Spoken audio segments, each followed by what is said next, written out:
માંગરોળ વાયા લાબરકુવા મેણેજ 6 kilometre 10 ગામોને જોડતા રોડમાં માંગરોળ કેશોદના ધારાસભ્યોની અંદાજે 6 કરોડ જેવી ગ્રાન્ટ મંજૂર થઈ છે।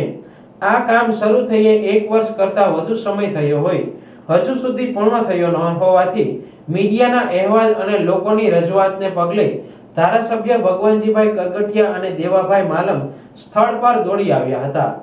વાંધો લીધેલ ખેડૂતોને સમજાવી કામ શરૂ કરવા સહમતિ અપાઈ હતી। હવે કોઈ ખેડૂત અડચણ ઊભી કરશે તો પોલીસ બંદોબસ્ત સાથે કામ શરૂ કરવા ધારાસભ્ય ભગવાનજીભાઈ કરગઠિયાએ ચીમકી ઉચ્ચારી હતી।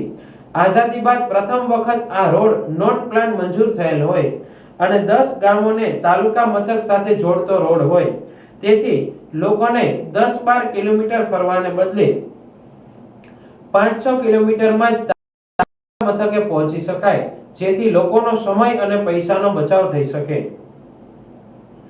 આ વિસ્તારના ખેડૂતોની માંગ છે કે સિમેન્ટ રોડ બાદ અધૂરો રોડ તાત્કાલિક પૂર્ણ કરે જેથી વરસાદી પાણી ન ભરાય તે માટે બંને ધારાસભ્યોને રજૂઆત કરી હતી।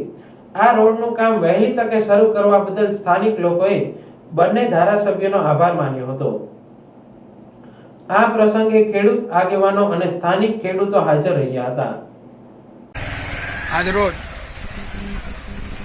કેશોદના ધારાસભ્ય અને ભગવાનજીભાઈ માંગરોળના ધારાસભ્ય બંને ધારાસભ્યોએ માંગરોળથી લાબરકુવા મેણજનો રસ્તો જે ઘણા સમયથી આશરે 6 કરોડના ખર્ચે મંજૂર થયેલો છે અને એ ઘણા સમયથી બંધ છે એટલે સ્થળ નિરીક્ષણ કરવા માટે અમે બંને ધારાસભ્યો આવ્યા હતા અને ખેડૂતોને સમજાવ્યા છે કે ભાઈ આ રસ્તો ખુલ્લો કરી દો તો લોકોને સુવિધા મળે એટલે બધા ખેડૂતોએ સંમત થયા છે અને ટૂંક સમયમાં રસ્તાનું કામ ચાલુ કરવામાં આવશે અને જે કોઈ ખેડૂત અવરોધ કરશે તો પોલીસ પાર્ટી રાખીને પણ આ કામ પૂરું કરવામાં આવશે।